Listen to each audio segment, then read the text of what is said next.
कृष्णाय वासुदेवाय हरे परमात्मने प्रणतः क्लेशनाशाय गोविंदाय नमो नमः। वास्तु ज्ञान गंगा चैनल पर आप सभी का स्वागत है। अधिक मास के कृष्ण पक्ष की परमा एकादशी की कथा। भगवान कृष्ण के सामने फल चढ़ा करके, तुलसी दल चढ़ा करके इस कथा का श्रवण करें। भगवान विष्णु की कृपा से प्रत्येक मनोकामना पूरी हो जाती है। साल की सबसे बड़ी एकादशी है। राजा युधिष्ठिर ने पूछा, ये जनार्दन, मल मास के कृष्ण पक्ष की एकादशी का क्या नाम है? उसके व्रत की विधि तथा महत्व विस्तार से वर्णन कीजिए। श्री कृष्ण बोले, हे राजन, इस एकादशी का नाम परमा है। यह मनुष्य को मोक्ष भोग तथा आनंद देने वाली है। पवित्र व पापनाशक है। शुक्ल पक्ष की एकादशी के समान ही इसकी विधि है। भक्ति पूर्वक भगवान पुरुषोत्तम का पूजन इस एकादशी के दिन करना चाहिए। यहाँ पर एक मनोहर कथा जो कामपल्य नामक नगर की है और जैसी मैंने सुनी है वैसी तुमसे कहता हूँ। हे राजन, एक नगर में सुमेधा नाम का एक अत्यंत धर्मात्मा ब्राह्मण रहता था। उसकी पवित्रा नाम वाली स्त्री अत्यंत पतिव्रता थी, परंतु भाग्यवश वह अत्यंत दरिद्री थी। अनेक मनुष्यों से भिक्षा मांगने पर भी उनको भिक्षा नहीं मिलती थी। इस कारण भली प्रकार से भोजन, वस्त्र और रहने की उचित स्थान तक भी नहीं था।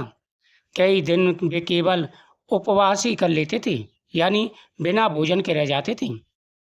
उसकी पतिव्रता स्त्री स्वयं भूखी रहकर भी अतिथि सत्कार अवश्य करती थी, मगर अपने मुख कमल पर कभी भी मलिनता न आने देती थी। साथ ही अपने पति से कभी किसी वस्तु की याचना न करती। इस प्रकार अपनी स्त्री के दुर्बल शरीर एवं घर में अन्न का अभाव देखकर सुमेधा एक दिन अपनी स्त्री से कहने लगा कि हे प्रिय, यदि मैं किसी श्रेष्ठ मनुष्य से धन मांगता हूँ तो मुझको कोई कुछ नहीं देता। मैं क्या करूँ, कहाँ जाऊँ? धन के बिना घर के कार्य सिद्ध नहीं होते, अतः मुझको विदेश जाने की आज्ञा दो।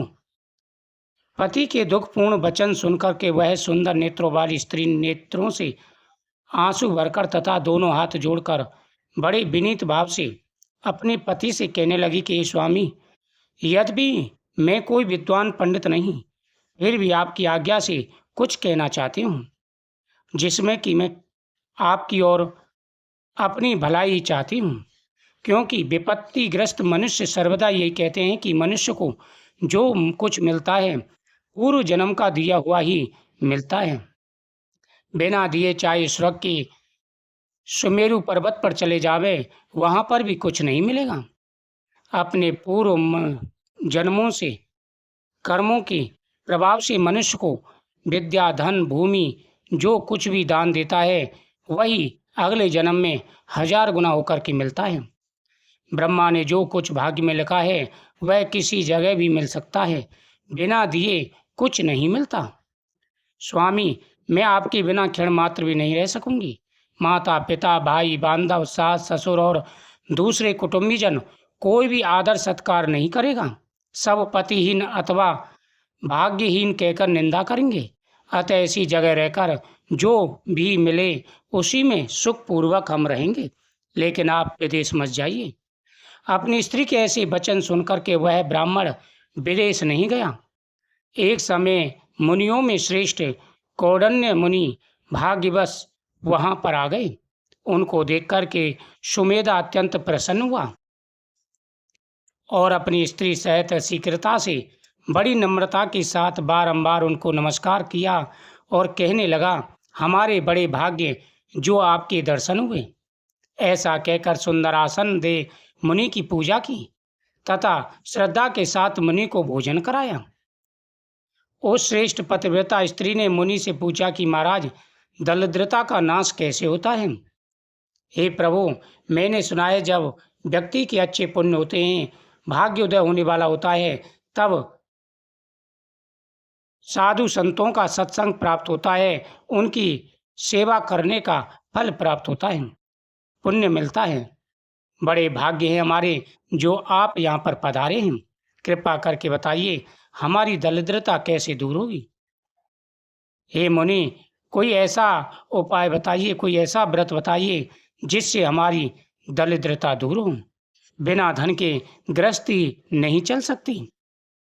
हे ऋषिवर, अब आप हमारी इस दरिद्रता से छूटने का उपाय बताइए। इस प्रकार उसकी बातें सुनकर के कौंडल ऋषि कहने लगे कि हे देवी, मैं दरिद्रता का नाश का उपाय बताता हूँ।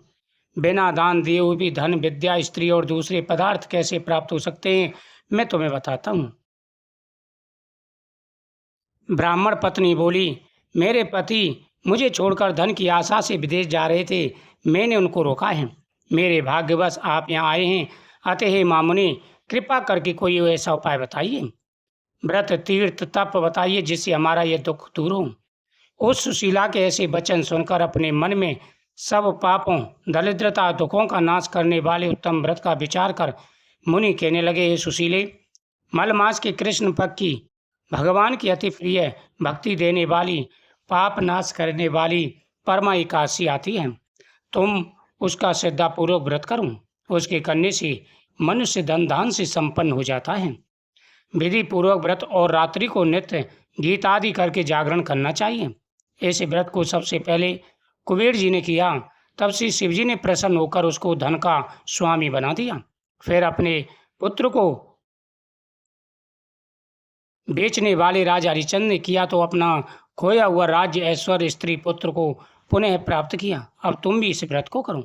हे पांडव, इतना कहकर अति प्रसन्नता के साथ कौंडल ऋषि ने व्रत की सब विधि समझी और फिर उसने पंचरात्रि का शुभ कारक व्रत का वर्णन किया, जिसके अनुष्ठान मात्र से भोग और मोक्ष दोनों प्राप्त होते हैं। उन्होंने कहा कि परमा एकादशी के दिन प्रातःकाल नित्य क्रम से निवृत्त होकर यथाशक्ति पंचरात्रि व्रत करने का नियम करें। जो प्रातःकाल स्नान करके 5 दिन पर्यंत निराहार रहकर वह अपने माता पिता तथा स्त्री सहित विष्णु लोक को जाता है, जिसने 5 दिनों तक स्नान आदि करके विधि पूर्वक ब्राह्मण भोजन कराया हो, उसे देवता, मनुष्य, राक्षसों सहित सबको भोजन करा दिया। जो स्नान करके 5 दिन तक तिल से भरकर पात्र का दान करते हैं, वे समस्त सुखों को भोगकर सूर्य लोक में आनंद करते हैं। जो घी का पात्र दान करते हैं और ब्रह्मचर्य से रहते हैं, वे देवांगनाओं के सहित स्वर्ग में आनंद करते हैं। कौंडल ऋषि कहने लगे, हे सुशीले, तुम भी अपने पति सहित इस व्रत को करो। इस व्रत के करने से अन्न और धन से युक्त होकर अंत में स्वर्ग को जाओगे।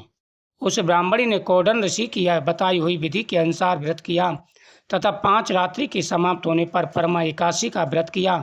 व्रत के पूर्ण होते ही उस स्त्री ने एक राजकुमार को वहां आते देखा। राजकुमार ने ब्रह्मा की प्रेरणा से सब सुंदर वस्तुओं सहित नवीन ग्रह देकर उसमें उसका निवास कराया। तत्पश्चात उस राजकुमार ने 1 ग्राम उनकी जीविका के निमित्त दान किया। मल मास की कृष्ण पक्ष की परमा एकादशी का आदर सहित व्रत करने से समस्त पापों से मुक्त होकर विष्णु लोक को गई। जो मनुष्य इस व्रत को करते हैं, मलमास की एकादशी का व्रत करते हैं, वह 84 लाख योनियों में भ्रमण नहीं करते। जो मनुष्य यह मानव देह प्राप्त करके भी मल मास में एकादशी का व्रत नहीं करते, वे 84 लाख योनियों में भ्रमणते हुए दुख पाते हैं। मनुष्य देह अत्यंत दुर्लभ बड़ी पुण्य के प्रताप से मिलती है।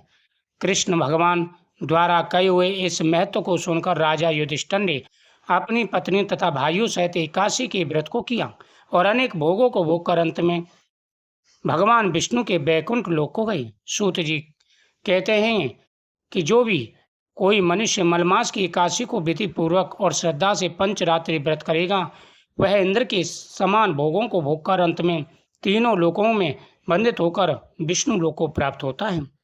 एकादशी की महत्वता बहुत ज़्यादा है। जो सच्चे मन से भगवान की पूजा करते हैं, उनके जीवन में सदा ही खुशियाँ बनी रहती हैं, सुख और समृद्धि आती है, उनकी मनोकामना पूरी हो जाती है। ओम नमो भगवते वासुदेवाय नमः। कथा के बाद में भगवान की आरती करें और फिर नैवेद्य भगवान को समर्पित करें। द्वादशी के दिन व्रत का पारण करें। अगर चाहें तो 5 दिन लगातार आप व्रत कर सकते हैं अमावस्या तक, इससे मनोकामना पूरी होती है। कृष्णाय वासुदेवाय हरि परमात्मने प्रणतः क्लेशनाशाय गोविंदाय नमो नमः।